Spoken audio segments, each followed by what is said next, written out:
একদিকে এক ঠক ডাক্তার যে বলবর্ধক ওষুধ সেবন করে সুন্দরী যুবতীদের সাথে অন্তরঙ্গ হয়ে বীর্যস্খলন করে তা বোতলবন্দি করে বিক্রি করে কোটিপতি, অন্যদিকে এমন একজন ডিজিটাল জোচ্চোর যে মুহূর্তে হ্যাক করে ফেলে 2 নম্বরই করে কোটিপতি হওয়া ঠকদের বিজনেস ওয়েবসাইট আর টাকা বিলিয়ে দেয় গরিবদের মধ্যে। যার চরিত্র চিত্রায়ন করা হয়েছে এমন একজনের সত্য ঘটনা অবলম্বনে, যার নাম মিস্টার নটবরলাল, যে 1950 থেকে 1983 সাল পর্যন্ত ছিল ভারতের সর্বকালের সেরা ঠক সম্রাট, যে 3 বার বিক্রি করে দিয়েছিল তাজমহল, বিক্রি করে দিয়েছিল দিল্লির লালকেল্লা, রাষ্ট্রপতি ভবন, এমনকি ভারতের সংসদ ভবন পর্যন্ত। ভাবুন একবার। আমার কথা বিশ্বাস না হলে গুগলে নটবরলাল ফ্রড কেস সার্চ করে দেখে নিন। সে এতটাই চতুর ছিল যে পুলিশ তাকে ধরতে পারত না। তাকে বলা হতো ফ্রড জগতের কিং, সাধারণের মধ্যে ভীষণ পপুলার। তাকে বলা হতো গরিবের রবিনহুড। কাহিনীর ইন্টেলেকচুয়াল ডিজিটাল চোর যে হ্যাক করে ফ্রড করে chief minister's relief fund, Kingfisher এয়ারলাইন্সের ticket booking system, bitcoin transaction, আর চ্যালেঞ্জ করে গরিবের টাকা লুট করা ঠকবাজ কোটিপতির মাথা কেটে ব্যাগে ভরে ছুড়ে দেয় পুলিশের গাড়ির ওপর। পুলিশ তাকে ধরতে হিমশিম খেয়ে যায়। তার বুদ্ধির কাছে হার মানে পুলিশও। তারপর আসে একের পর এক টুইস্ট। সাসপেন্স থ্রিলার এই কাহিনীটা হতে চলেছে ভীষণ ইন্টারেস্টিং একটি কাহিনী। তো প্রিয় দর্শক বন্ধু, চলুন শুরু করা যাক the story of mister Natwarlal. কাহিনীর শুরুতে দেখা যায় এক সুন্দরী হাতে সিগারেট নিয়ে কার ড্রাইভ করে বাড়ি ফিরছে। সে গান শুনতে শুনতে খোশ মেজাজে কার ড্রাইভ করছে। বাড়ির গেটের সামনে পৌঁছে গাড়ি থেকে নেমে গেট খুলে পেছন ফিরতেই মাস্ক পরা এক ব্যক্তি তার বুকে গুলি করে দেয়। মেয়েটি সেখানেই লুটিয়ে পড়ে।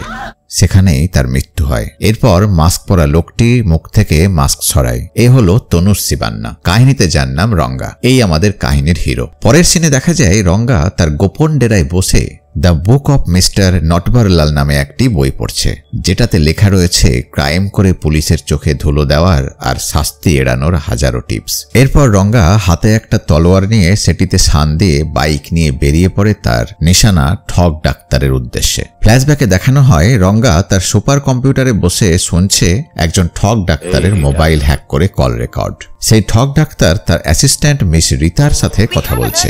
রিতা বলছে, স্যার, একজন ক্লায়েন্ট বেবি নেওয়ার জন্য ডাক্তারের স্পাম চাইছে। ডাক্তার বলছে, বলে দাও আমি খুব দামি। রিতা বলে, স্যার, ওরা যে কোনো প্রাইস দিতে রাজি। এরপর ডাক্তার যায় তার গেস্ট হাউসে। সেখানে পিঙ্কি বলে একজন অ্যাসিস্ট্যান্টকে ডাক্তার বলবর্ধক ওষুধ দিতে বলে, আর সেইটা খেয়ে ডাক্তার পিঙ্কির সাথে অন্তরঙ্গ হয়ে যায়। পিঙ্কি তার মাস্টারবেশন করিয়ে একটি কন্টেনারে বীর্য সংগ্রহ করে একটি রিজার্ভারে রেখে দেয় বিক্রির জন্য। কাজ শেষে পিঙ্কি বাথটবে স্নান করছে আর ডাক্তার তার জন্য অপেক্ষা করছে। কিন্তু ততক্ষণে রাঙ্গা তাদের উদ্দেশ্যে রওনা দিয়ে দিয়েছে। রাস্তাতেই বাইক থামিয়ে সুপার ট্যাবে ডাক্তারের ফার্ম হাউসের সিকিউরিটি সিস্টেম হ্যাক করে সব সিসিটিভি অফ করে দেয় সে।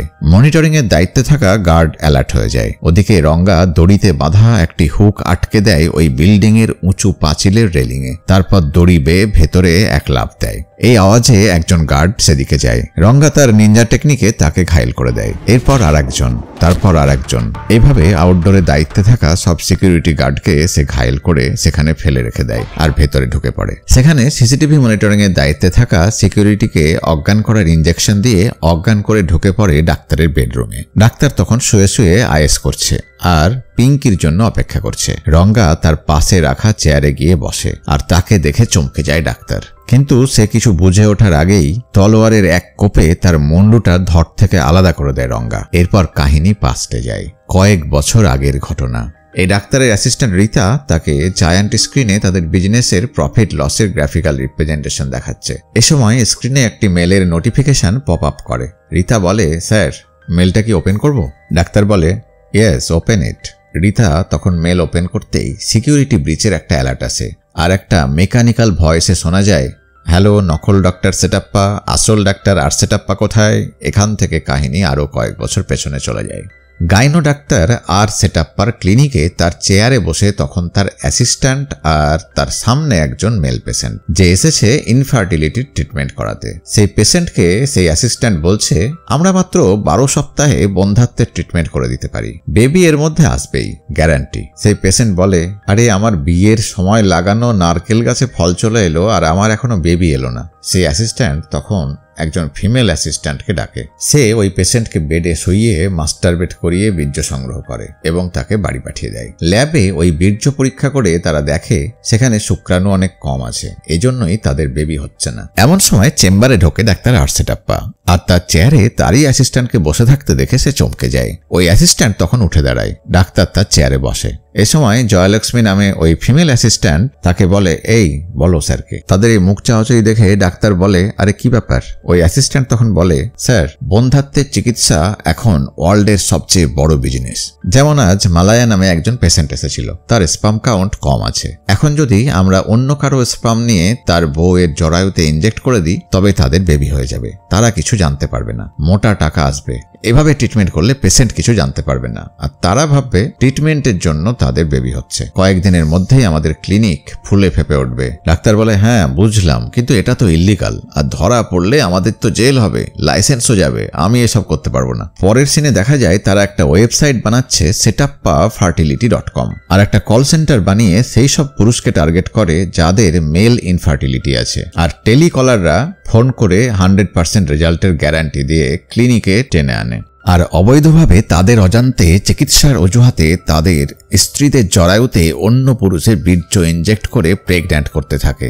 পজিটিভ রেজাল্ট পায়, সব পেশেন্ট খুশি হয়ে যায়। তারা জানতে পারে না যে ওই বাচ্চা আসলে অন্য পুরুষের বীর্যে হচ্ছে। খুব তাড়াতাড়ি তাদের ক্লিনিকের নাম ছড়িয়ে পড়ে, রমরমা ব্যবসা শুরু হয়ে যায়। এরপর আরো টাকার লোভে তারা ব্ল্যাকমেল করা শুরু করে। প্রথমে সেই মেয়েদের টার্গেট করে যাদের বাচ্চা তারা অন্যের বীর্যে করিয়েছে। সেই সব মহিলাদের ফোন করে তারা জানিয়ে দেয় কিভাবে ওই বাচ্চা হয়েছে, আর তাদের হাজব্যান্ডকে জানিয়ে দেওয়ার ভয় দেখায়, আর মোটা টাকা দাবি করে। যেসব মেয়ে কোনো রকমের টাকা ম্যানেজ করে তাদের দিতে পারলো তাদের তারা ছাড় দিল, আর যারা টাকা দিতে পারলো না তাদের হাজব্যান্ডদের ফোন করে তারা জানালো তার বউয়ের ইচ্ছাতেই অন্য পুরুষের বীর্যে তাদের বাচ্চা হয়েছে। এর ফলে স্বামী স্ত্রীতে ঝগড়া শুরু হয়ে যায়, অনেকে আত্মহত্যা করে, আর কয়েকশো বাচ্চা অনাথ হয়ে যায়। কিন্তু এসবে ওই ক্লিনিকের কোনো ভ্রুক্ষেপ নেই।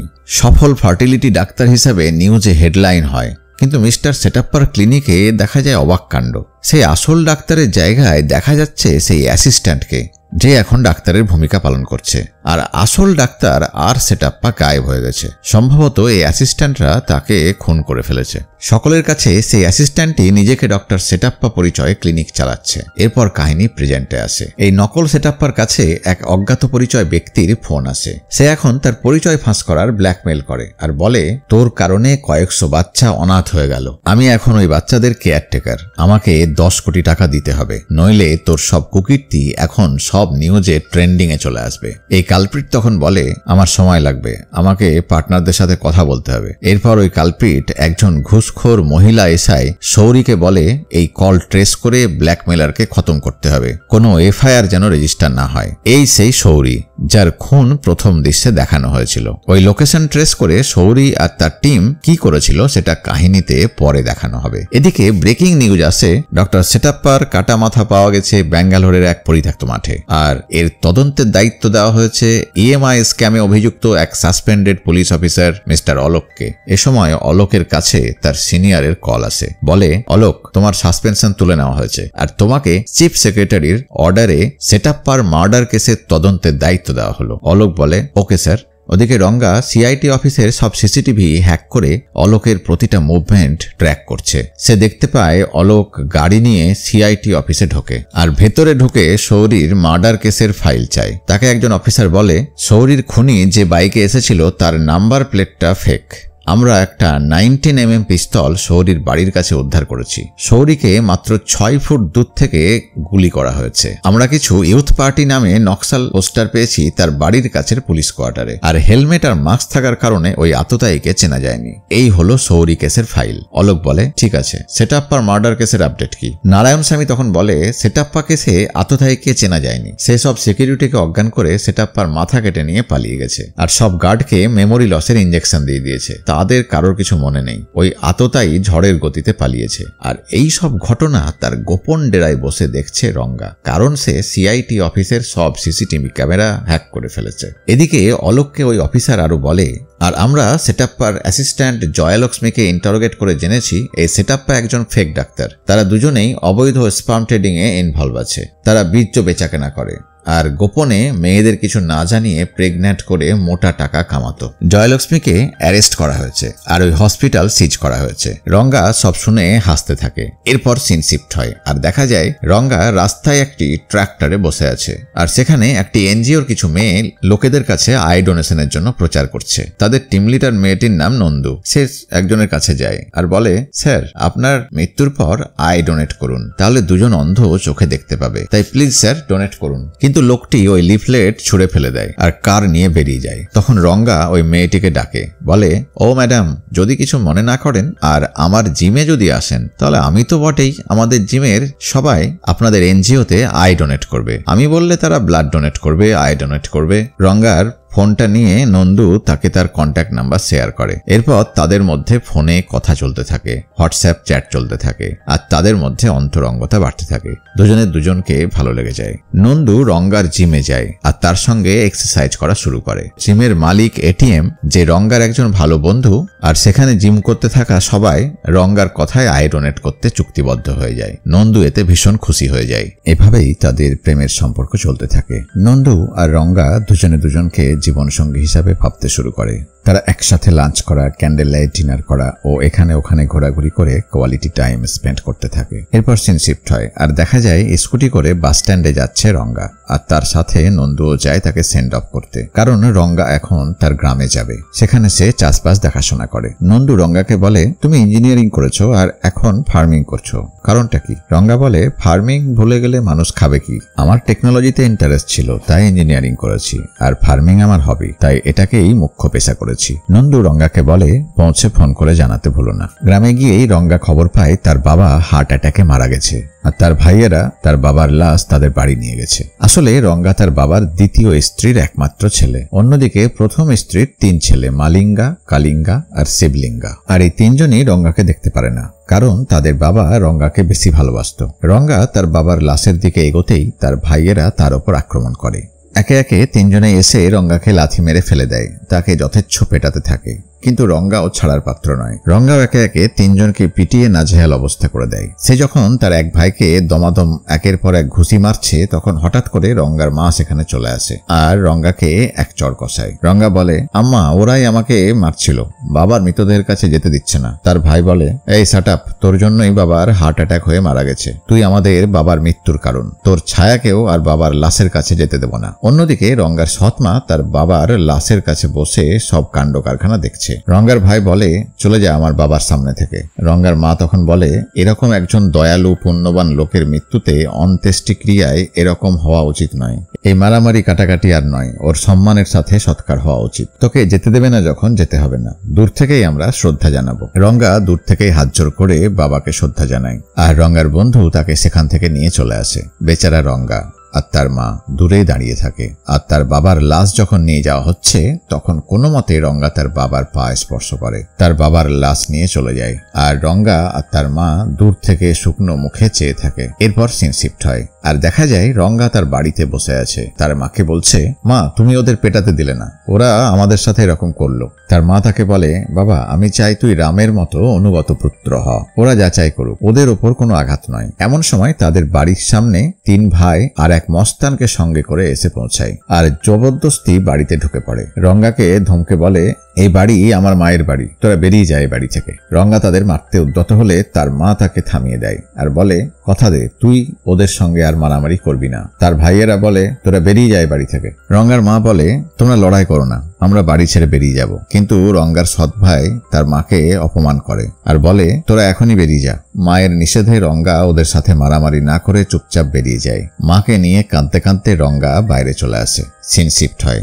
রঙ্গা শহরে পুরাতন একটা বাড়ি ভাড়া নেয় আর সেখানেই এক্সারসাইজ করা আর বদমাশদের সাহায্য করার জন্য প্ল্যান করতে থাকে। সে the book of mister Natwarlal বইটা পড়তে থাকে, যাতে পুলিশের চোখে ধুলো দেওয়ার হাজারো উপায় লেখা আছে। বন্ধুরা, এই বইটার কথা বিশেষভাবে মনে রাখতে হবে, কারণ কাহিনীতে এই বইটা অত্যন্ত গুরুত্বপূর্ণ। পরের সিনে দেখা যায় পুলিশ অফিসার অলোক, যাকে মুভির প্রথম দিকে দেখানো হয়েছিল ডক্টর সেটাপ্পার মার্ডার কেসের দায়িত্ব দেওয়া হয়েছিল। অলোক তার বাড়িতে একজন জোচ্চোর অ্যাডভোকেট সাগরেদের সাথে গল্প করছে। তারা তাদের তাদের কেসের ব্যাপারে আলোচনা করছে। লোকটি অলোককে বলছে, এই কেস আমাকে মনে করিয়ে দিচ্ছে 70-এর দশকের নটবরলাল কেসের ব্যাপারে। অলোক বলে, কে নটবরলাল? তখন সেই লোকটি বলে, ও হলো ঠগ জগতের সম্রাট। ওর ব্যাপারে জানতে চাইলে ওর বই অনলাইনে কিনতে পারো। বইয়ের নাম দ্য বুক অফ নটবরলাল। সঙ্গে সঙ্গে অলোক তার অ্যাসিস্ট্যান্ট অফিসার ভেঙ্কাটেশকে ফোন করে আর বলে দ্য বুক অফ নটবরলালটা কিনে নিতে, আর যারা এই বই কিনেছে অনলাইনে তাদের ডিটেলসও বের করতে বলে। আসলে এই বই অফলাইনে ব্যান করা হয়েছিল। ভেঙ্কটেশ বলে, স্যার 372টি কপি সেল হয়েছে, যার মধ্যে 370 জনের অ্যাড্রেস পুলিশ চেক করেছে, আর 2 জনের ডিটেলস ইনকমপ্লিট আছে। একজন নীরব মোদী আর একজন কর্ণাটকের রহমাতুল্লাহ। অলোক বলে, আমাদের বইটা কবে আসবে? ভেঙ্কটেশ বলে, 2 দিনের মধ্যে চলে আসবে স্যার। এরপর অলোক রেকর্ড রুম থেকে সব রিসেন্ট ফ্রড কেসের ফাইল বের করতে বলে। সেগুলো তারা চেক করতে থাকে আর নটবরলালের বই পড়ে জোট চুরির হাজারো উপায় আর পুলিশকে বোকা বানানোর উপায় দেখে অবাক হয়ে যায়। এরপর তার সন্দেহ হয় সিসিটিভি হ্যাক হয়েছে, তাই অ্যাসিস্ট্যান্ট আশিসকে বলে সিসিটিভির কানেকশন কেটে দিতে, আর ওই কেসের ইনভেস্টিগেশন চলাকালীন স্মার্টফোন ইউজ করতে মানা করে। কানেকশন কেটে দিতেই রঙ্গার কম্পিউটার স্ক্রিন ব্ল্যাক হয়ে যায়, কারণ সে এতক্ষণ ওই হ্যাক করা সিসিটিভি থেকে সব লাইভ দেখছিল। এরপর অলোক সম্প্রতি ঘটা বিভিন্ন ফ্রড কেসের নিউজ পেপার কাটিং থেকে একটা লিস্ট বানায় আর সুমোটো বেসিসে এফআইআর রেজিস্টার করে। এরপর একটি কনফিডেন্সিয়াল মিটিংয়ে প্রজেক্টর এসে দেখাতে থাকে মিস্টার নটবরলালের ফ্রড কেসের বিষয়গুলো আর বলে, এই হলো নটবরলাল, ইন্ডিয়ান কন কিং। সাল 1950 থেকে 1983 তার এগেনস্টে 250টা ফ্রড কেস রেজিস্টার হয়েছে।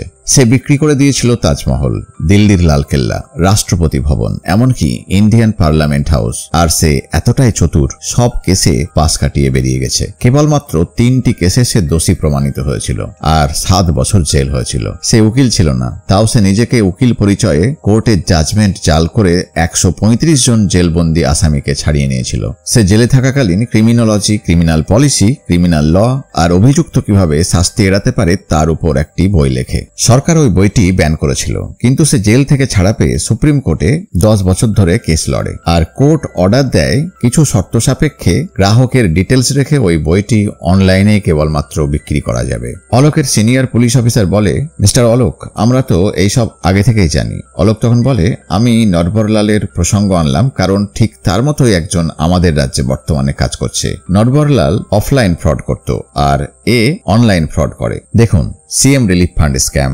PM relief fund scam, fake question paper leak, fake demand draft, Rathore finance fraud, bitcoin transaction, 3840টি অনলাইন মানি ট্রানজাকশন ফ্রড। কর্ণাটকায় এরকম অনেক ফ্রডের খবর বেরিয়েছে, কিন্তু এর বেশিরভাগেরই রিপোর্ট আর ইনভেস্টিগেশন ঠিকমতো হয়নি। আর তার কায়দার সঙ্গে বেশিরভাগই নটবরলালের কায়দার মিল আছে। নটবরলালের বইয়ের সঙ্গে শৌরি আর সেটাপ্পার মার্ডার কেসের মিল আছে। অলোকের সিনিয়র বলে, যদি তোমার ব্রাঞ্চ এই কেসটা সলভ করতে না পারে তো সিএম এটা সিবিআই কে ট্রান্সফার করে দেবে। অলোক বলে, স্যার, আমরা এই নটবরলালের ব্যাপারে কিছু ইনফরমেশন কালেক্ট করেছি। ও যতই ইন্টেলেকচুয়াল হোক না কেন আমরা ওকে ধরবই। এমন সময় অলোকের এক অফিসারের মোবাইলে একটি কল আসে। তাদের অন্য একজন অফিসার বলছে, স্যার, টার্গেট খুঁজে পেয়ে গেছি, রুমের ভেতরে আছে। সে বলে, বস কমিশনারের অফিসে আছে, আমরা টিম নিয়ে এখনই আসছি। তখনই রঙ্গার বন্ধু তাকে ফোন করে বলে, বন্ধু, আমরা ফাঁদে পড়ে গেছি, ধরা পড়ে যাব। রঙ্গা এটা শুনে খুবই বিচলিত হয়ে পড়ে। ওদিকে লোকেশন ট্রেস করে অলোকের টিম ছুটছে আর তারা অ্যারেস্ট করে একজনকে অফিসে নিয়ে চলে যায়। সেটা ব্রেকিং নিউজ হিসাবে নিউজ চ্যানেলগুলোতে দেখানো শুরু হয়। ওদিকে রঙ্গা তার বন্ধুর সাথে একটি নির্জন জায়গায় দেখা করে। বলে, সে মেয়ে কোথায়? ফ্ল্যাশব্যাকে দেখানো হয় তার গার্লফ্রেন্ড তাকে বলছে, আমাদের ভাষা, আমাদের স্ট্যাটাস আলাদা, আমাদের বাড়ি থেকে তোমাকে মানবে না, আমাকে ক্ষমা করো। তার বন্ধু প্রকাশ, যার ডাকনাম পাপায়, সে বলে, ওকে, এবার যাও, আমি বলছি তো। পাপায় রঙ্গাকে বলে, সব মেয়ে কি এরকম? রঙ্গা বলে, না, সবাই এরকম না। ওদিকে তদন্তকারী অফিসার অ্যারেস্ট করা লোকটিকে জিজ্ঞাসা করে, তুমি কেন নটবরলালের বইটা কিনেছিলে? সে প্রথমে কিছুই বলতে চায় না। তারপর তাকে অফিসাররা আচ্ছা করে ধোলাই দেয়। তখন সে মুখ খোলে। তাকে অলোক জিজ্ঞাসা করে, 3/5/2017 বিকেল 4:30 বিবি ব্যাংকে তোমার সেভিংস অ্যাকাউন্ট থেকে এনবি পাবলিশারে 3840 টাকা ট্রান্সফার করা হয়েছে। লোকটি তখন বলে, স্যার, ওই দিন একজন ব্যাংকের লোক পরিচয় দিয়ে আমাকে ফোন করেছিল, বলেছিল নতুন এটিএম কার্ড দেবে, তাই ওটিপি চেয়েছিল। আমি ওটিপি দিয়ে দিয়েছিলাম। পরে পাসবুক আপডেট করতে গিয়ে দেখি 3840 টাকা ট্রান্সফার করা হয়ে গেছে। আমি গিরিনগর থানায় কমপ্লেন করেছিলাম। লোকটি সত্য বলছে কিনা জানার জন্য তার একজন অফিসার গিরিনগর পিএসে ফোন করে। আর ওই ডেটে পুলিশ কমপ্লেনের রেকর্ড ফ্যাক্স করতে বলে। গিরিনগর থানার পুলিশ সেটা ফ্যাক্স করে দেয়। ফ্রড হওয়া টাকার পরিমাণ কম হওয়ার জন্য কোনো এফআইআর নেওয়া হয়নি। একটি এমসিআর নিয়ে সেটা ক্লোজ করে দিয়েছিল ওই থানা। অলোকের পর ওই ডেটে তাকে যে নাম্বার থেকে কল করে ওটিপি যাওয়া হয়েছিল সেটি ট্রেস করতে বলে। আর যে ফিঙ্গারপ্রিন্ট ইউজ করে নটবরলাল বুক রিসিভ করা হয়েছিল সেটা বিভিন্ন ফ্রড কেসের ফিঙ্গারপ্রিন্টের ডেটাবেসের সাথে ম্যাচ করতে বলে। কিছুক্ষণ সার্চ করে অফিসার বলে যে নাম্বার থেকে ওটিপি চেয়ে কল এসেছিল সেই সিমটার মালিক বিল্বনাথন, মুরুগানের পুত্র। ঠিকানা শ্রীরামপুরা, বেঙ্গালুরু 21। অলোকের নির্দেশে এরপর বিল্বনাথনের ঠিকানা খুঁজে অলোকের অ্যাসিস্ট্যান্ট জানার চেষ্টা করে। আর সে বলে, স্যার বিল্বনাথন তো বেঁচে নেই, মারা গেছে। অলোক ভাবতে থাকে মৃত মানুষের নামে সিম রেজিস্টার হলো কি করে। যে স্টোর থেকে ওই সিমটি রেজিস্টার করা হয়েছিল তারা এরপর ওই স্টোরের দোকানদারকে তুলে এনে তাকে আচ্ছা করে পেটাতে থাকে। শেষে সেই লোকটি কবুল করে নেয় যে সে ফেক আইডিতে সিম বিক্রি করে। অলোক তাকে জিজ্ঞাসা করে কে সবচেয়ে বেশি সিম নিত। লোকটি তখন বলে মাথায় পাগড়ি পরা একজন। অলোক তার টিমকে বলে এই লোকটির কথা মতো ওই ক্রেতার একটি স্কেচ বানাও, আর বলে নটবরলাল বুক ডেলিভারির ডিটেলসও রেডি করো, ওই পোস্টম্যানকেও তুলে আনো। এরপর ওই পোস্টম্যানকে স্কেচগুলো দেখিয়ে তারা জানতে চায় যে তাদের মধ্যে কে ওই বইটা রিসিভ করেছিল কিনা। কিন্তু এই পোস্টম্যান বেচারা কিছুই মনে করতে পারে না। অলোক তাকে এক ধমক দেয়। অলোকের ধমক খেয়ে পোস্টম্যান তখন অনেক ভাবনা চিন্তা করে বলে মনে পড়েছে ওই দিন আমার প্রথম বিবাহ বার্ষিকী ছিল। আমার বউ আমাকে একটা শার্ট গিফট করেছিল। আমি রহমতুল্লাহ ভাইকে বইটা ডেলিভারি দিতে যাই, কিন্তু সে ছিল না। তার বউ বোরখা পরে পেনটা নিয়ে ছোট্ট সাইন করেছিল, আর পেনে লেগে থাকা কালি তার আঙুলে লেগে গিয়েছিল, আর তাই তার আঙুলের ছাপ ওই কাগজে থেকে গিয়েছিল। আসলে নতুন গিফট করা শার্ট আর ওই কালি লেগে যাওয়ার কারণে ওই দিন আমাদের খুব ঝগড়া হয়েছিল, তাই ওই দিনের ঘটনাটা আমার আজও মনে আছে। বিভিন্ন পুলিশ থানায় ওই ফিঙ্গারপ্রিন্টের কপি বানিয়ে বিভিন্ন ক্রিমিনালদের ফিঙ্গারপ্রিন্টের সাথে ম্যাচ করছে কিনা সেটা চেক করতে বলে। একজন দারোগা জানায় ওই ফিঙ্গারপ্রিন্টটা ম্যাচ করেছে চিনচলি পুলিশ থানায় অভিযুক্ত নারসাপ্পার সাথে। সেকশন 379, 422 আর 468 ধারায় সে অভিযুক্ত ছিল। কিন্তু ট্রায়ালের সময় কালবুর্গি কোর্টে হার্ট অ্যাটাকে 1990-এই তার মৃত্যু হয়েছে। অলোক ভেবে পায় না 1990-এ মৃত মানুষের আঙুলের ছাপ 2017-তে কি করে এলো। অলোক ভেঙ্কাটেশকে পাঠায় ওই অভিযুক্তর অ্যাড্রেসে। ভেঙ্কাটেশ বলে, স্যার এই ঠিকানায় কেউ থাকে না, অনেকদিন ধরেই এই বাড়ির কোনো মেইনটেন্যান্স হয় না। অলোকের পর তার টিমমেটদের বলে আধার কার্ডের ফিঙ্গারপ্রিন্টের সাথে ম্যাচ করো। অফিসাররা চেক করে বলে আধার কার্ডের সাথেও স্যার ম্যাচ করছে না। অলোকের পর হায়ার অথরিটির কাছে ওই ফিঙ্গারপ্রিন্টের এজ যাচাই করতে বলে। ফরেনসিক ল্যাবে রিপোর্টে জানা যায় ওই ফিঙ্গারপ্রিন্ট আসলে 7 থেকে 10 বছরের কোনো বাচ্চার। চিনচলি থানার অন্তর্গত স্কুলগুলিতে ডেটাবেস সার্চ করে নারসাপ্পার ছেলে প্রকাশের নাম পাওয়া যায়। প্রকাশের ছবি নিয়ে অ্যাডাল্ট স্টেজে যেমন দেখতে হবে সেরকম ম্যাচিং করতে বলে, আর দেখা যায় সেটা মিলে যায়। এরপরে সব পুলিশ থানায় আর ইনফরমারদের কাছে ওই ছবি পাঠিয়ে দেওয়া হয়। একজন অফিসার অলোককে বলে, স্যার স্কুলের ওয়েবসাইট হ্যাক হয়ে গেছে, কিন্তু ওর চাইল্ডহুড ফটো ছাড়া আর কোনো ক্লু আমাদের হাতে নেই। অফিসার অলোককে আর একটা ইনফরমেশন দেয়, বলে স্যার ওরা সেটআপ্পাকে ইমেল করেছিল আর ব্ল্যাকমেল করেছিল। তারা যে ফোন নাম্বার থেকে সেটআপ্পাকে কল করেছিল সেটা ফেক সিম ছিল, আর মাত্র 2বারই কল করা হয়েছে।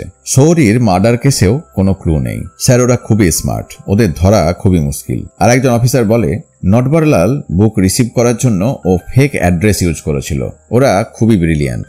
অলোক বলে দাপর যুগে হিরোর জন্ম হতো রাক্ষসকে বধ করার জন্য, আর কলিযুগে পুলিশ শয়তান বধ করবে। নিশ্চয় ওই শয়তানকে আমরা ধরব, তারপর তার হাড় ভাঙব। অন্যদিকে একটি বারে রঙ্গার বন্ধুকে দেখা যায় খুব ফুর্তি করছে, মদ খাচ্ছে আর টাকা ওড়াচ্ছে। সেখানে অলোকের লোক পৌঁছে গেছে। রঙ্গা তার বন্ধুকে ফোন করে সাবধান করতে যায়, কিন্তু সে কোনো কল রিসিভ করছে না। সে তখন এক বার গার্লের সাথে নাচ গানে মশগুল হয়ে আছে। রঙ্গা অলোকের একজন অ্যাসিস্ট্যান্টের ফোন ট্র্যাপ করে শুনতে পায় সে অলোককে বলছে আমরা ওকে ফাঁদে ফেলেছি। একজন বার গার্লকে দেখা যায়। সে রঙ্গার বন্ধু প্রকাশের কাছে গিয়ে বলে আমাকে ফলো করো। তার সাথে রোমান্সের নেশায় তার পিছু পিছু যায় প্রকাশ। আর তখনই মেন সুইচ অফ করে সব আলো বন্ধ করে দিয়ে পুলিশ রঙ্গার বন্ধু প্রকাশকে ধরে ফেলে। অলোককে তার অফিসার সব আপডেট দিচ্ছে, আর রঙ্গা সেটা শুনে খুবই বিচলিত হয়ে পড়ে। সিআইটি অফিসার বলে তোর বস কোথায়, তার ডিটেলস দে। কিন্তু প্রকাশ হাসে আর বলে ভগবান আর হিরোর কোনো ছবি থাকে না। অফিসার তার বুকে লাথি মেরে জিজ্ঞাসা করে তোর বস কে আর কোথায় আছে সে? প্রকাশ তখন বলে স্যার মন দিয়ে শুনুন, ও হলো লেটেস্ট ওএস আপডেটের মতো। তোমার যত জিবি র্যামই থাক না কেন ওর স্পিডের সাথে ম্যাচ করতে পারবে না। কোনো হার্ড ডিস্ক তার মেমোরি কপি করতে পারে না, কেউ তার হ্যাকিং স্টাইল কপি করতে পারবে না। এমনকি যদি আমি তোমাদের মাদারবোর্ডের ডিটেলসও বলে দিই তাও তোমরা ওর জিপিএস ট্র্যাক করতে পারবে না। সে হলো আমার বস। মদের ঘরে প্রকাশ তখন অজ্ঞান হয়ে যায়। এরপর তাকে ধরে নিয়ে অলোকের লোকজন অফিসে চলে যায় আর আচ্ছা করে তাকে ধোলাই দেয়, কিন্তু সে কিছুই বলতে চায় না। বলে, তোমরা আমাকে টুকরো টুকরো করে দাও, কেটে ফেলো, তাও আমি কিচ্ছু বলবো না। আমি আমার বসের সম্পর্কে একটা কথা বলবো না, তার সঙ্গে আমি চিট করতে পারবো না। অলোক বলে, মারো একে। অফিসাররা তখন তাকে খুব পেটাতে থাকে। অলোক এরপর বাতাপি নামে একজন নার্কো অ্যানালিস্টকে কল করে আর বলে, আমি একজনের নার্কো অ্যানালিসিস টেস্ট করতে চাই, তবে খুব গোপনে করতে হবে, কারণ আমার কাছে কোনো কোর্টের পারমিশন নেই। তোমাকে আমি 40% টাকা দেব।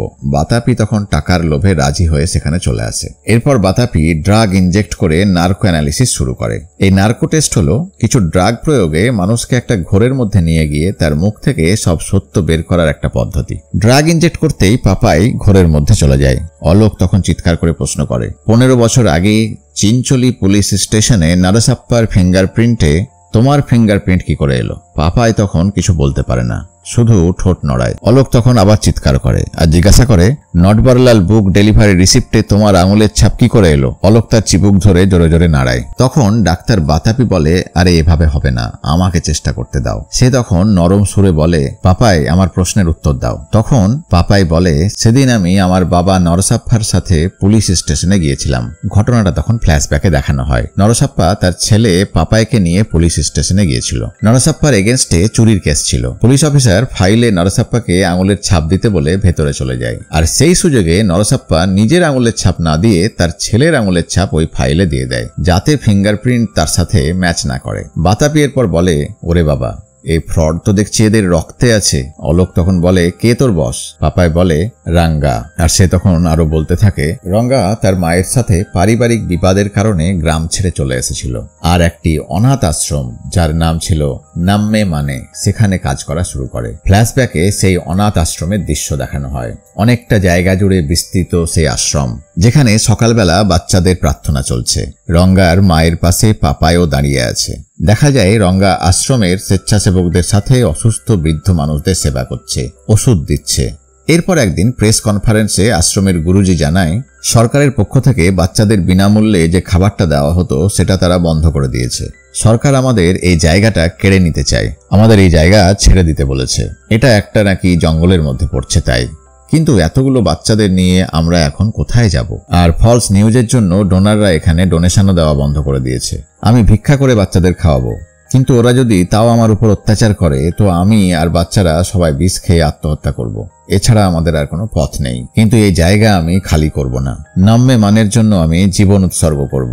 আসলে গোডসে নামে এক ব্যবসায়ী ওই জায়গা দখল করতে চেয়েছিল, আর সরকারও তাকে সাহায্য করছিল মোটা টাকার বিনিময়ে। এই জায়গা কোনো জঙ্গলের মধ্যে না থাকা সত্ত্বেও সরকার এই জায়গাটাকে একটি জঙ্গলের অংশ বলে দেখাতে চেয়েছিল। পাপাই আরো বলতে থাকে, রঙ্গা এরপর তহসিলদারের অফিসে যায়। তহসিলদার বলে, কে তুমি? এটা তো পাবলিক টয়লেট না যে কেউ যখন তখন চলে আসবে। রঙ্গা বলে, আমি পাবলিক, আর পাবলিক টয়লেট হোক বা তহসিলদার অফিস, দুটোই তো পাবলিকের জন্যই, তাই না? রঙ্গা বলে, যে জায়গা 1953 ম্যাপে রিজার্ভ ফরেস্টে ছিল না সেটা আজ কোন অজুহাতে ওই রিজার্ভ ফরেস্টের এলাকায় ঢুকে যাচ্ছে? এটা কি ওই এলাকায় রিসর্ট বানানোর চক্রান্ত? যখন আরটিআই এর মাধ্যমে ওই জায়গার ডকুমেন্ট চাওয়া হচ্ছে তখন তো আপনি বলছেন হারিয়ে গেছে। স্যার, আমি কিছু বলবো? তহসিলদার বলে, সেটা কি? রঙ্গা বলে, তোমার জামা প্যান্ট খুলে পাবলিকের সাথে 2 নম্বরের মজাটা বোঝাবো, তখন তুমি টের পাবে। এভাবে রঙ্গা তহসিলদারকে থ্রেট করে সেখান থেকে চলে আসে। তহসিলদার তখন গোডসেকে ফোন করে সব জানিয়ে দেয়। গোডসে ছিল ভীষণ পাওয়ারফুল জমি মাফিয়া, সরকারের সাথেও তার গোপন ডিল হয়। গোডসে সব শুনে হাসে আর বলে, আমাকে খুঁজে পাবে এমন লোকের জন্ম হয়নি। সে রঙ্গাকে ফোন করে বলে, আকাশে ওরা বন্ধ কর আহাম্মক, যদি তুই না থামিস তাহলে তোর ভেতরে বুলেট ভরে দেব, তোর লোকজনকে বল থেমে যেতে। পাপাই আরো বলে, ও নাম্মা মানাকেও হুমকি দিয়েছিল। পরের সিনে দেখা যায় রঙ্গা মন্দিরে পুজো করছে আর ঠাকুরের কাছে প্রার্থনা করে সে গাড়ি নিয়ে শহরের উদ্দেশ্যে বের হয়। আর জঙ্গলের মধ্যে দিয়ে যাবার সময় হঠাৎ তার উইন্ডস্ক্রিনে ডিম পড়তে থাকে আর তার ভিজিবিলিটি কমে যায়। গাড়ি থামিয়ে রঙ্গা নেমে পড়ে। আসলে তাকে আক্রমণ করেছে গোডসের লোকজন। রঙ্গা তার অস্ত্র নিয়ে রেডি হয়ে যায়। তীক্ষ্ণ দৃষ্টিতে দেখে ফেলে দুই দিকের জঙ্গলে লুকানো গুন্ডা বাহিনীকে, আর অব্যর্থ লক্ষ্যে ছুরি মেরে একের পর এক ঘায়েল করে শয়তানগুলোকে শায়েস্তা করে। দুর্দান্ত ফাইটিং চলে রঙ্গা আর গোডসের ওই গুন্ডা বাহিনীর। একের পর এক ওদের মেরে তক্তা বানিয়ে দেয় রঙ্গা, আর গাড়িতে গিয়ে ওঠে। অন্যদিকে খবরে দেখা যায় ব্রেকিং নিউজ চলছে সব নিউজ চ্যানেলে। অনাথ আশ্রম নম্মা মানে এখন বিষাক্ত বাড়ি। রাজনীতির নোংরা পাকচক্রে গুরুজি আর সব বাচ্চারা বিষ খেয়ে আত্মহত্যা করেছে। গুরুজি খাবারে বিষ দিয়ে সব বাচ্চাদের আগে খাইয়ে নিজেও বিষ খেয়ে আত্মহত্যা করেছে। এদের জন্য খাবারের কোনো ব্যবস্থা করতে না পেরে বাধ্য হয়ে গুরুজি সব বাচ্চাদের নিয়ে নিজেও আত্মহত্যার পথ বেছে নিয়েছে। চারিদিকে এর বিরুদ্ধে প্রদর্শন চলতে থাকে। আশ্রমের জীবিত শিশুরা আর আশ্রমের লোকজন ঘিরে ধরে থরে থরে শুয়ে থাকা সাদা কাপড়ে জড়ানো সেই নিথর দেহগুলিকে। ভীষণ মর্মান্তিক সে দৃশ্য দেখে রঙ্গা খুবই ভেঙে পড়ে, কারণ তার মাও বিষ খেয়ে আত্মঘাতী হয়েছে। মায়ের মৃতদেহের দিকে তাকিয়ে শোকে পাথর হয়ে যায় রঙ্গা। এভাবে টাকার কাছে সত্য চাপা পড়ে যায়, আর এই মৃত্যুগুলো রহস্য হয়ে কালের গর্ভে রয়ে যায়। রঙ্গাকে সান্ত্বনা দেয় তার প্রিয় বন্ধু পাপাই। এরপর নাম্মে মানের আশ্রমটি সিল করে দেওয়া হয়। আসলে এটা আত্মহত্যা ছিল না, গোডসের লোকজন খাবারে বিষ মিশিয়ে হত্যা করেছে ওদের, যাতে ওই আশ্রমটি বন্ধ করা যায় এবং সেখানে সে রিসর্ট বানাতে পারে। রঙ্গা এর বদলা নেওয়ার জন্য মনে মনে তৈরি হয়, কিন্তু সে কি পারবে গোডসের মতো ধুরন্ধর আর পাওয়ারফুল লোকে শায়েস্তা করতে? এতদিন রঙ্গা নন্দুকে কিছু না জানিয়ে তার সিমটি চেঞ্জ করে নেওয়ায় রঙ্গার সাথে নন্দু কোনো যোগাযোগ করতে পারেনি। নন্দুর বান্ধবী নিউজ চ্যানেলে রঙ্গাকে দেখে তার অ্যাড্রেস আর ফোন নাম্বার নন্দুকে শেয়ার করে দেয়। নন্দু তার বান্ধবীর কাছে রঙ্গার নাম্বার পেয়ে খুশি হয় আর রঙ্গাকে কল করে। রঙ্গা নন্দুকে বলে, আমার হৃদয় পাথর হয়ে গেছে। নন্দু রঙ্গাকে দেখা করতে বলে, আর সাক্ষাতে সে রঙ্গাকে বলে, রঙ্গা, তোমার অপেক্ষায় কেন ছিলাম জানো? কারণ তোমার হৃদয়ের পাথরে আমার নাম খোদাই করেছি। তোমাকে আমি সত্যি অনেক ভালোবাসি রঙ্গা। রঙ্গা, প্লিজ কিছু বলো। তারপর রঙ্গাকে সে জোরে ঝাঁকুনি দেয় আর বলে, কেন তুমি আমায় ছেড়ে দূরে গিয়েছিলে? বলো আমাকে, তোমার প্রবলেমটা কি? রঙ্গা তখন নন্দুর হাত সরিয়ে দেয়, বলে, আমি প্রবলেম থেকে পালাতে চাইছি না নন্দু। আমি চাই না যে আমার কারণে তুমি কোনো প্রবলেমে পড়ে যাও। তুমি এখন যে রঙ্গাকে দেখছো এ সেই আগের রঙ্গা নয়। আমার উদ্দেশ্য আগে একরকম ছিল আর এখন অন্যরকম। আমাকে অন্যায়ের বদলা নিতেই হবে, আর এটা খুবই ঝুঁকিপূর্ণ। নন্দু বলে, তোমার উদ্দেশ্য আর লক্ষ্য যাই হোক, তোমার জন্য আমি আগের মতোই আছি। আমি তোমার পাশেই সারা জীবন থাকবো। যতই তোমার জীবনে ঝড় আসুক, আমি তোমার সাথেই থাকবো। পাপায় আরো বলতে থাকে, রঙ্গা সংকল্প নেয় গোডসেকে সে শেষ করবেই আর তার অত্যাচারের বদলা নেবে। রঙ্গা গোডসের ডান হাত পুরোহিতের সন্ধানে বের হয়। গোডসে ছিল এমন একজন আন্ডারওয়ার্ল্ড ডন যার জন্ম তো এখানে, কিন্তু ও থাকে বিদেশে, আর সেখান থেকে তার সব ক্রিমিনাল অ্যাক্টিভিটি কন্ট্রোল করে। কিন্তু কোনো পুলিশ এখনো পর্যন্ত তার লোকেশন ট্রেস করতে পারেনি। তবে শোনা যায় সে নাকি মাঝে মাঝে তার জন্মভূমিতে আসে। গোডসের ডান হাত ছিল পুরোহিত, কিন্তু দুজনের মধ্যে একসময় ঝামেলা বাঁধে আর গোডসে পুরোহিতকে অ্যাটাক করে, যদিও পুরোহিত প্রাণে বেঁচে যায়। আর এই পুরোহিতের সাথে দেখা করাটা গোডসেকে জানার জন্য খুবই দরকার ছিল রঙ্গার। তাই রঙ্গা খুঁজে খুঁজে বেড়াতে থাকে পুরোহিতকে, আর আমি অন্যদিকে হ্যাকিং সিস্টেম সেটিং এ ব্যস্ত হয়ে পড়ি, যার মাস্টার মাইন্ড ছিল রঙ্গা। খুঁজতে খুঁজতে রঙ্গা একদিন পুরোহিতের কন্ট্যাক্ট নাম্বার জোগাড় করে ফেলে, কিন্তু পুরোহিত রঙ্গার কোনো কল রিসিভ করছিল না। আমরা এরপর পুরোহিতের লোকেশন ট্র্যাক করি, কিন্তু খুঁজে পাচ্ছিলাম না। সে খুব তাড়াতাড়ি জায়গা বদল করছিল। তারপর একদিন টিভিতে ব্রেকিং নিউজ দেখি, তিরুপতিগামী কেএসআরটিসির বাসে আগুন লাগে আর পুড়ে মারা যায় 40 জন যাত্রী। রঙ্গার মাথায় আসে একটা প্ল্যান। সে সাথে সাথে ওই তিরুপতি যাত্রার ওয়েবসাইট হ্যাক করে প্যাসেঞ্জারের লিস্টে আমার আর তার নাম ঢুকিয়ে দেয়। দুনিয়ার সামনে আমরা হয়ে যাই মৃত, আর সমাজের সব নিকৃষ্ট লোকজনকে আমরা চিট করতে থাকি। আমাদের সব পরিচয়পত্র, মার্কশিট, সার্টিফিকেট সব আমরা পুড়িয়ে ফেলি। রঙ্গা এরপর ছদ্মবেশ ধারণ করে মৃতদের নামে সিম কার্ড তুলে নেয় আর তার চিটিং অপারেশন চালাতে থাকে। আমরা টেকনোলজিকে ইউজ করেছি। আমরা এই ব্যাপারে অনেক স্ট্রং ছিলাম, তাই ক্রাইম করার পর তার কোনো ক্লু রাখতাম না। রঙ্গা ক্রাইমের টেকনিক আর পানিশমেন্ট এড়ানোর টেকনিকে আরো এক্সপার্ট হওয়ার জন্য ইন্ডিয়ার সর্বকালের সেরা ফ্রড নটবরলালের লেখা দ্য বুক অফ নটবরলাল বইটা কিনতে চাই। আমরা সবসময় টার্গেট করতাম যারা করাপশনের মাধ্যমে প্রচুর টাকা কামিয়েছে সেই সব লোকদের। একটা কেসে মহেন্দ্র সিং নামে এক 2 নম্বর লোকের সাথে ভিকি ছদ্মবেশে রঙ্গা ভাব জমায়, আলাপ পরিচয় বাড়িয়ে তাদের বিশ্বাস অর্জন করে। তারপর একটি ফ্রড অনলাইন সাইট খুলে একটি প্রোডাক্ট সেল করে মহেন্দ্রা, আর এক প্রোডাক্টের জায়গায় অন্য একটি প্রোডাক্ট দিয়ে দেয়। মহেন্দ্রা খুব রেগে যায় আর ফোন করে। রঙ্গা মনে মনে এটাই চাইছিল। সে বলে, সরি স্যার, আমরা প্রোডাক্টটি রিপ্লেস করে দেব, আপনার ডেট অফ বার্থটি বলুন আর একটি ওটিপি যাবে, সেটি আপনি আমাদের বলুন। বেশি কিছু না ভেবে মহেন্দ্রা সেটা দিয়ে দেয় আর সাথে সাথে রঙ্গা তার অ্যাকাউন্ট হ্যাক করে 40 লক্ষ টাকা ট্রান্সফার করে নেয় আর বেপাত্তা হয়ে যায়। এভাবেই বিভিন্ন টার্গেটের অ্যাকাউন্ট হ্যাক করে আমরা প্রচুর টাকা ফাঁকা করে দিতাম আর এই টাকা আমরা গরিবদের কল্যাণে কাজে লাগাতাম। এরপর একদিন রঙ্গার ফোন রিসিভ করে পুরোহিত। সে তখন এক প্রত্যন্ত জঙ্গলে ঘুরে বেড়াচ্ছে। রঙ্গার ফোন ধরে সে বলে, তুমি সত্যিই অনেক ইন্টেলিজেন্ট, সিবিআইও আমার নাগাল পায় না আর তুমি আমার কাছে পৌঁছে গেছো। কিন্তু আমি জানি তোমার টার্গেট হচ্ছে গোডসে, যে গত 15 বছর ধরে আমরা গোডসেকে টাচ করতে পারিনি, তুমি তার কি করতে পারবে? তবে 4 বছর অন্তর অন্তর এখানে অঘরী পুজো হয়, সেখানে গোডসে আসে, পারলে তুমি ওকে ধরো আর শেষ করে দাও। রঙ্গা বলে, লাল কালিতে লিখে নাও, আমি ওর মাথা কেটে মাটিতে ছুঁড়ে ফেলবো। আচ্ছা, দেখা যাক কি হয়, চলো খেলা শুরু হোক। চতুর রঙ্গা সহজেই বুঝে যায় যেদিন 4 বছর পর পর আসে সেটা হলো 29শে ফেব্রুয়ারি। আর গোডসেকে জ্বলন্ত পোড়ানোর জন্য রঙ্গা নিজেই টাইম বম বানানো শুরু করে। পাপাই তাকে বলে, যদি আমরা ব্যর্থ হই তাহলে কিন্তু দুজনকেই মরতে হবে। রঙ্গা বলে, পাপাই, আমি হিট করব, শিওর গোল হবে, আমাদের কোনো মিস নেই। পাপাই আরো বলে, এরপর অনলাইনে অর্ডার করা নটবরলাল বুকটা আমি রিসিভ করি। আমি বোরখা পরে রহমতুল্লাহর বউ সেজে ওই বইটা রিসিভ করি, কিন্তু কলমের গায়ে কালি লেগে থাকায় আমার আঙুলের ছাপ ওই কাগজে থেকে যায়। নটবরলালের বুক পড়ে রঙ্গা অনলাইনের ক্রাইমে আরো এক্সপার্ট হয়ে ওঠে। যে রুট গোডসে ইউজ করত রঙ্গা সেটা আইডেন্টিফাই করে। তারপর প্ল্যান করা শুরু করে। প্ল্যান এ, গোডসে এখান থেকে স্টার্ট করবে, যদি প্ল্যান এ মিস হয় তো প্ল্যান বি বলে রঙ্গা সেই প্ল্যানটা পাপাইকে বুঝিয়ে দেয়। যদি দুটো প্ল্যানই মিস করে তখন প্ল্যান সি, আমাদের মধ্যে একজন সুইসাইড বম্বার হয়ে ভেতরে যাবে। রঙ্গা নকল পাসপোর্ট বানায় আর বলে, এগুলো ব্লাস্ট সাইটে পড়ে থাকবে আর ইনভেস্টিগেশন ছাই হয়ে যাবে। এরপর আসে সেই দিন 29শে ফেব্রুয়ারি, অঘরী পুজোর মুহূর্ত। রঙ্গা এমনভাবে সন্ন্যাসীর ছদ্মবেশ ধারণ করে যে তাকে কেউ চিনতে পারে না। সবাই তার কাছে গিয়ে প্রণাম করে। এরপর গোডসেও তার কাছে আসে আর রঙ্গা তাকে চিনে ফেলে আর মাটিতে লুকিয়ে রাখা তরবারির এক কোপে তাকে বলি দিয়ে দেয়। মাথা ধর থেকে আলাদা হয়ে যায়। সব নিউজ চ্যানেলে ব্রেকিং নিউজ চলতে থাকে, আন্ডারওয়ার্ল্ড ক্রিমিনাল গোডসের মাথা কেটে হত্যা করা হয়েছে। সন্দেহ করা হচ্ছে তার ডান হাত পুরোহিতের হাত আছে। খবর শুনে রঙ্গা হাসতে থাকে। তারপর ব্যাগে ভরে রাখা কাটা মাথাটা তুলে বাইক নিয়ে বেরিয়ে যায়। ব্যাগ থেকে তখনও ফোঁটা ফোঁটা রক্ত ঝরছে। কাঁধে রাইফেল নিয়ে রঙ্গা যাত্রা শুরু করে। তারপর একটা ক্রাইম সাইটে তদন্তে থাকা পুলিশের গাড়ির ওপর ছুড়ে দেয় সেই কাটা মাথা ভরা ব্যাগটা। পুলিশ কিছু বুঝে ওঠার আগেই রঙ্গা ঝড়ের বেগে সেখান থেকে হাওয়া হয়ে যায়। নার্কোটেস্টে পাপাই এতটা বলার পর হঠাৎ অলোককে তার অ্যাসিস্ট্যান্ট স্যার বলে ডাকে। বলে, হিউম্যান রাইটস কমিশনের অফিসার আমাদের অফিসে আসছে, আমাদের এক ইনফর্মার আমাদের এই খবরটা দিল। অলোক তখন অ্যালার্ট হয়ে যায়, কারণ সে বেআইনিভাবে প্রকাশকে অ্যারেস্ট করেছিল আর কোন রকম পারমিশন ছাড়াই অন্যায়ভাবে তার নার্কো টেস্ট করছিল। অলোক ওই ডাক্তারকে ধমকে সেই গোপন ঘরেই থাকতে বলে। পাপাইকে জিজ্ঞাসা করে, এই বল, সৌরি আর সেটাপ্পাকে কে খুন করেছিল?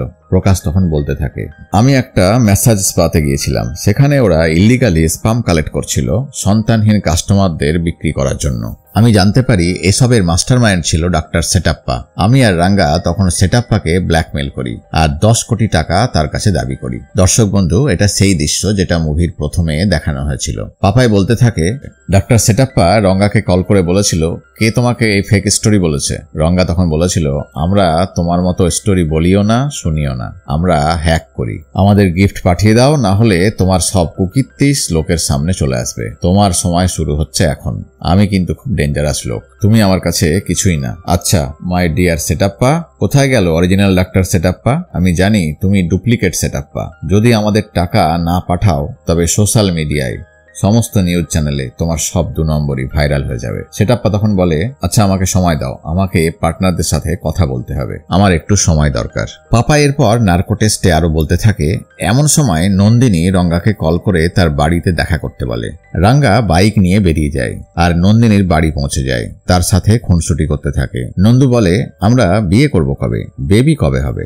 রঙ্গা বলে, আরে আমি তো তোমার কাছে বেবি, তোমার বেবির কি দরকার? দুজনে তখন হাসতে থাকে। তারা রোমান্টিক হতে থাকে। থাকে। নন্দু রঙ্গার জ্যাকেটটা খুলে বিছানায় রেখে দেয়। এমন সময় নাচ গানের দৃশ্য চলে আসে। রঙ্গা আর নন্দু নাচ গান করতে থাকে। তারা রোমান্টিক গল্প গুজব করতে থাকে। এমন সময় নন্দুর বাড়ির বেল বাজে। আই হলে চোখ রেখে নন্দু দেখে তার ভাই। সে রঙ্গাকে বলে, আচ্ছা তাড়াতাড়ি যাও, আমার ভাই চলে এসেছে। রঙ্গা বলে, আচ্ছা সে আসুক, তোমার ভাইকে আজ সব জানাবো আমি। কিন্তু নন্দু বলে, প্লিজ রঙ্গা, এখন না, এখন যাও, অন্য দিন বলবে। ব্যালকনি দিয়ে নেমে রঙ্গা তখন সেখান থেকে বাইক নিয়ে বেরিয়ে যায়। নন্দুর ভাই বাড়ি থেকে কিছু দরকারি কাগজ নিতে এসেছে, সেগুলো সে খুঁজতে থাকে। এমন সময় রঙ্গার জ্যাকেটে নন্দু আর একটা মোবাইল খুঁজে পায়। আর সেটা দেখে নন্দু সন্দেহ করে নিশ্চয় অন্য ফোনে রঙ্গা অন্য কোনো মেয়ের সাথে প্রেম করে। সে সুইচ অন করে। এটা আসলে রঙ্গার সিক্রেট মিশন চালানোর জন্য ফোন। কিন্তু নন্দু সেসব জানতো না। আর সেসব না বুঝে রঙ্গাকে রেগে সে কল করে। আর শৌরি আর তার টিম এই মোবাইলের লোকেশন ট্র্যাক করে ফেলে আর গাড়ি নিয়ে ছুটতে থাকে। নন্দু রঙ্গাকে বলে, তোমার কাছে দুটো ফোন আছে, কই তুমি আগে বলনি কেন? তা শুধুই কি ফোন দুটো, নাকি গার্লফ্রেন্ডও দুটো রেখেছো? রঙ্গার তখন মনে পড়ে যে জ্যাকেটের পকেটে তার ফোনটা রয়ে গেছে। সে তখন নন্দুকে বোঝাতে যায়। সে নন্দুকে বুঝিয়ে বলতে থাকে, কিন্তু নন্দু জাস্ট শাট আপ বলে রেগে ফোনটা কেটে দেয়। রঙ্গা নন্দুর ফোনে বারবার কল করে তাকে অ্যালার্ট করার জন্য, কিন্তু নন্দু রাগ করে বারবার ফোনটা কেটে দেয়। কিন্তু ততক্ষণে শৌরি আর তার টিম ওই লোকেশন ট্র্যাক করে নন্দুর কাছে পৌঁছে গেছে। রঙ্গা নন্দুর ফোনে ফোন করে তাকে অ্যালার্ট করার জন্য, কারণ সে জানে ওই মোবাইলের লোকেশন ট্র্যাক করে শৌরি আর তার লোকজন নন্দুর কাছে পৌঁছে যাবে। কিন্তু গুরুত্ব না বুঝে নন্দু রাগ করে রঙ্গার ফোন রিসিভ করে না। রঙ্গা নন্দুকে বারবার ফোন করে, কিন্তু মেয়েরা তো রাগ দেখাতেই বেশি ভালোবাসে, তাই রাগ করে নন্দু বারবার কল কেটে দেয়। রঙ্গা আবার কল করে। এবার নন্দু ফোন ধরে আর রাগ দেখিয়ে বলে, কি হলো বলো। রঙ্গা নন্দুকে বলে, আমার ওই ফোনটা সুইচ অফ করে ছুঁড়ে ফেলো। কিন্তু ওদিকে ততক্ষণে ড্রয়িং রুমে শৌরি নন্দুর ভাইকে শুট করে দেয় আর নন্দুর হাত থেকে ফোনটা পড়ে যায়। রঙ্গা গুলির আওয়াজ শুনে বুঝে যায় যে কি চলছে সেখানে। নন্দু ড্রয়িং রুমে গিয়ে দেখে সোফায় তার ভাই মরে পড়ে আছে আর এক মহিলা গুন্ডা আর তার সাগরেদরা দাঁড়িয়ে আছে। নন্দুর ভাইয়ের নাম ভেঙ্কি। নন্দু ভেঙ্কি বলে চিৎকার করতে থাকে। সঙ্গে সঙ্গে শৌরি তার দিকে বন্দুক তাক করে আর নন্দুকেও শুট করে দেয়। নন্দু মেঝেতে পড়ে যায় আর তার চোখের সামনে দেখে শৌরির লোকজন তার ভাইয়ের লাশ বস্তাবন্দি করছে। শৌরি নির্বিকার চিত্তে মজা করে পান খেতে খেতে পানের পিক ফেলে। নন্দুর দিকে তাকিয়ে বলে, ইউ ব্লাডি ব্ল্যাকমেলার্স, পাপাই বলে চলেছে। শৌরি আর তার টিম নন্দু আর তার ভাইকে ব্ল্যাকমেলার ভেবে মেরে দেয়, যারা আসলে নির্দোষ ছিল। শৌরি ইশারা করে নন্দুকে মারতে বলে আর তার লোকজন নন্দিনীকেও মেরে ফেলে বস্তায় ভরে দেয়। রঙ্গা নন্দিনীর বাড়িতে গিয়ে দেখে রক্তের দাগ। সে বুঝতে পারে নন্দু আর বেঙ্কির সাথে শৌরি কি করেছে। সে এরপর পাপাইকে কল করে সেটাপ্পা আর শৌরির লোকেশন সেন্ড করতে বলে। পাপাই নন্দুকে তাদের লোকেশন সেন্ড করে। ওদিকে শৌরি মিথ্যাকে সাজিয়ে নন্দু আর ভেঙ্কির নামে লোক দিয়ে এফআইআর করিয়ে রাখে। তারা এনকাউন্টারে মৃত বলে কেস সাজানোর জন্য, আর সব প্রমাণ সে লোপাট করে ফেলে। আর এর জন্য তারা নন্দু আর ভেঙ্কির বডি পুড়িয়ে ফেলার ব্যবস্থা করে। শৌরির নির্দেশে অন্য পুলিশ কর্মীরা তাড়াতাড়ি বডি পোড়ানোর কাজ শুরু করে। লোকেশন ট্র্যাক করে রঙ্গা সেই জায়গায় যতক্ষণে পৌঁছায় ততক্ষণে তার লোকজন সেই দেহ দুটি পুড়িয়ে সেখান থেকে চলে যায়। রঙ্গা এরপর শৌরিকে গুলি করে খুন করে অন্যায়ের বদলা নেয়। এটাই মুভির প্রথম দৃশ্যে দেখানো হয়েছিল সেই খুনের ঘটনা। রঙ্গা সেটাপ্পাকেও এরপর তরবারির এক কোপে ধর থেকে মাথা আলাদা করে দেয় আর মাথাটা ড্রেনে ফেলে দেয়। পাপা এসব বলে চলেছে আর তাকে উদ্ধার করতে রঙ্গা ততক্ষণে বাইক নিয়ে অলোকের অফিসের দিকে ছুটছে। অলোক ওই নার্কো অ্যানালিস্ট ডাক্তারকে বলে, তাড়াতাড়ি করো, এক্ষুনি হিউম্যান রাইটস অফিসার চলে আসবে আর ধরা পড়লে আমরা জেলে যাব। ওদিকে রঙ্গা এই অফিসের কানেক্টিং হাই ড্রেনের ম্যানহোলের ঢাকনা খুলে টানেলে নেমে পড়ে। আর এদিকে পাপাইকে নার্কো ডাক্তার জিজ্ঞাসা করে, টাকা কোথায় রাখে রঙ্গা, তার জিমেল অ্যাড্রেস বলো। পাপাই তখন বলে, মিস্টার notborlal.com@gmail.com। অলোক আর নার্কো ডাক্তার রঙ্গার জিমেল অ্যাড্রেসটা নোট করে নেয় আর পেপ্যাল অ্যাকাউন্ট থেকে টাকা হাতানোর চেষ্টা করতে থাকে। অলোক তাড়াতাড়ি ল্যাপটপ আনিয়ে নেয় আর পাসওয়ার্ড জিজ্ঞাসা করে পাপাইকে। পাপাই বলে 1 2 3 4 5 6। অলোক এটা টাইপ করে কিন্তু দেখে রং পাসওয়ার্ড। ডাক্তার তখন আবার জিজ্ঞাসা করে। পাপাই একই উত্তর দেয়। এবার ডাক্তারের মাথা খেলে। সে বলে, পাপাই ঠিকই বলছে, আমরাই ভুল করছিলাম। আসলে ও বলছে 1 2 মানে দুটো 1, 3 4 মানে তিনটে 4 আর 5 6 মানে 5টা 6। এটা দিতেই কিন্তু রঙ্গার পাসওয়ার্ড ওকে হয়ে যায় আর জিমেল খুলে যায়। কিন্তু ফাইল এনক্রিপ্টেড শো করে, অর্থাৎ সব ডেটা এনক্রিপ্ট করা আছে। তখন পাপাইকে টেনে হিঁচড়ে তারা বসিয়ে দেয় আর ডেটা ডিক্রিপ্ট করতে বলে। ওদিকে দেখা যায় রাঙ্গা অলোকের এই অফিসের ড্রেনেজ সিস্টেমের সঙ্গে লিঙ্কড টানেলের ম্যানহোলের ঢাকনা খুলে নেমে পড়ে ছুটতে থাকে। পাপাইকে অলোক যখন ডেটা ডিক্রিপ্ট করতে বলছে, সে তখন ওষুধের প্রভাবে ল্যাপটপে ডেটা ডিক্রিপ্ট করে ফেলে। তখন অলোকের মোবাইলে তার টানেলের মেকানিকরা ফোন করে বলে, স্যার টানেলে কিছু গন্ডগোল হয়ে গেছে, আর সাথীদের বলে গাইজ প্লিজ বি অ্যালার্ট। তখনই রঙ্গা সেখানে চলে আসে আর তাদের মধ্যে মারপিট শুরু হয়ে যায়। আর রাঙ্গা তার কুংফু স্টাইলে একে একে সবাইকে ধরাশায়ী করে দেয়। বেশ কিছুক্ষণ তাদের এই ধস্তাধস্তি চলতে থাকে। রাঙ্গা একে একে সবাইকে ঘায়েল করে দেয়। ওদিকে পাপাই অলোকের নির্দেশ মতো রাঙ্গার ল্যাপটপে অ্যাকাউন্ট ডিটেলসের ফাইল ডিক্রিপ্ট করে দেয়। কিন্তু এতে এমনভাবে অটো পেমেন্ট সিস্টেম অ্যাক্টিভ ছিল যাতে হাজার হাজার গরিব কৃষক, ছাত্রছাত্রীদের অভিভাবক যারা ব্যাংক লোন শোধ করতে পারেনি, তাদের লোন রঙ্গার অ্যাকাউন্ট থেকে রিপেমেন্ট হয়ে যায়। কিন্তু অলোক এটা বুঝতে না পেরে রাঙ্গার অ্যাকাউন্ট ট্রানজ্যাকশনের ডিটেলসটা প্রিন্ট আউট বের করে। এক গাদা কাগজ বেরিয়ে আসে, কিন্তু সেটা ভালো করে দেখার আগেই হিউম্যান রাইটসের সেই অফিসার তাদের অফিসে চলে আসে। কারণ পাপাইয়ের মা হিউম্যান রাইটস কমিশনে অভিযোগ জানিয়েছিল যে বিনা অপরাধে তার ছেলেকে তুলে নিয়ে যাওয়া হয়েছে। হিউম্যান রাইটস অফিসারকে দেখে অলোক একটু চাপে পড়ে যায়, কারণ সে বেআইনিভাবে কোনো রকম পারমিশন ছাড়াই পাপাইকে তুলে এনেছে এবং তাকে আটকে রেখে নার্কো অ্যানালিসিস করছে। হাতে নাতে ধরা পড়লে তার সাসপেনশন তো হবেই, এমনকি জেলও হতে পারে। অলোক বলে, স্যার আমরা কাউকে আটক করিনি। কিন্তু হিউম্যান রাইটস অফিসার তার কথা বিশ্বাস করে না। সে তার অফিসারদের সার্চ করার অর্ডার দেয়। অলোকের লোক সিসিটিভি ফুটেজ আগেই নষ্ট করে দিয়েছিল, তাই এই তদন্তকারী অফিসাররা সিসিটিভি থেকে কোনো রকম ক্লু বের করতে পারে না। ওদিকে রঙ্গা টানেল ধরে এগোতে থাকে অলোকের অফিসের দিকে। এদিকে তদন্তকারী অফিসাররা সেই সেলের সামনে পৌঁছে যায় যেখানে পাপাইকে আটকে রেখে নার্কো অ্যানালিসিস করা হচ্ছিল। কিন্তু অফিসার দেখে সেটা তালা বন্ধ। সে ওই তালা খুলতে বলে। অলোক ধরা পড়ার ভয়ে বলে, স্যার এখানে কেউ নেই, তালা বন্ধ হয়ে পড়ে আছে। কিন্তু অফিসার বলে, এটা খোলো, আমি বলছি। বাধ্য হয়ে অলোকের লোককে তালা খুলে দিতে হয়। ঘরে ঢুকে দেখে একজনকে চাদর মুড়ি দিয়ে রাখা আছে। অলোক ভয়ে ঘামতে থাকে, কারণ এবার তো পাপাইকে তারা পেয়ে যাবে। কিন্তু চাদর সরাতে দেখা যায় সেই নার্কো ডাক্তারকে, আর সে পাগলের মতো ভুলভাল বকতে থাকে। বলে, আমার ঘুম ভাঙাচ্ছ কেন? তোমাদের কি কোনো কাজ নেই? উফ, শান্তিতে ঘুমাতেও দেয় না। অলোক বলে, স্যার ও সাইকো পেশেন্ট। আপনাকে তো স্যার আগেই বললাম পাপাইকে আমরা আটকে রাখিনি। অফিসার বেরিয়ে যেতেই অলোকের লোক তাকে থামস আপ দেখায়, মানে তারা বুদ্ধি করে পাপাইকে এই সেল থেকে সরিয়ে টয়লেটে লুকিয়ে দিয়েছে। অলোকও নিশ্চিন্ত হয়। ওদিকে ওই টয়লেটের ওয়াল লেজার বিম দিয়ে কাটতে থাকে রাঙ্গা। এই অফিসার বেরিয়ে আসার সময়